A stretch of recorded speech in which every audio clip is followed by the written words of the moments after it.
শুনুন, জান্নাতীদের মনের মধ্যে একটা দুঃখই হবে, তারা মনে মনে চিন্তা করবেন, আফসোস করবেন, আহারে যদি দুনিয়ায় বসে অমুক সময় বাসে বসেছিলাম, আজে বাজে চিন্তা করেছি, বাড়ির ড্রয়িং রুমে একা একা বসে বসে আজে বাজে চিন্তা করেছি, অমুক অমুক সময় খেলাধুলায় কাটাইছি, এই সময়গুলিতে যদি সুবহানাল্লাহ, আলহামদুলিল্লাহ, লা ইলাহা ইল্লাল্লাহ, আল্লাহু আকবার, এই তাসবিহ যদি পড়তাম, জিকির আজকার করতাম, জান্নাতের ভিতরে আরো নিয়ামত লাভ করতে পারতাম।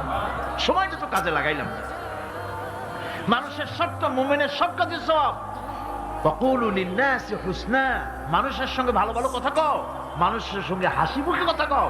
একজনের সাথে হাসি মুখে কথা বললেন, আপনার একটা সদকা দেওয়ার মতো সমান সওয়াব আমলনামায় লেখা হয়ে গেল। ভালো ভালো কাম করো। বন্ধুগণ, সময় দ্রুত গতিতে চলে যাচ্ছে, মানুষের জীবন ক্ষতিগ্রস্ত হচ্ছে। ক্ষতি থেকে বাঁচতে পারবে 4টা গুণ যার মধ্যে আছে, বাকি সব ক্ষতিগ্রস্ত হয়ে যাবে। আমার ভাইয়েরা, এই কথাগুলি বলে আল্লাহ পাক যেন এরকম একটা দৃষ্টান্ত দিলেন। আপনি যদি পরীক্ষার হলে গিয়া দেখেন, ছাত্ররা পরীক্ষা দিতেছে, পরীক্ষার জন্য নির্ধারিত সময় কতটুকুন? 3 ঘন্টা। 3 ঘন্টা। 3 ঘন্টা।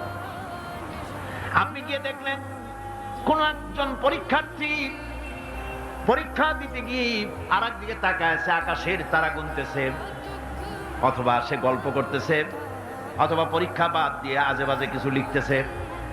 আপনি যেমন তাকে, ওই ছেলেটাকে আনবো না, গাফেল ছেলেটাকে ঘড়ির দিকে তাকায় বলেন, এই ছেলে ওই ঘড়ির দিকে তাকাও, দেখো তোমার সময় কিন্তু চলে যেতেছে, মাত্র 1 ঘন্টা আর তুমি সময় নষ্ট করতেছো।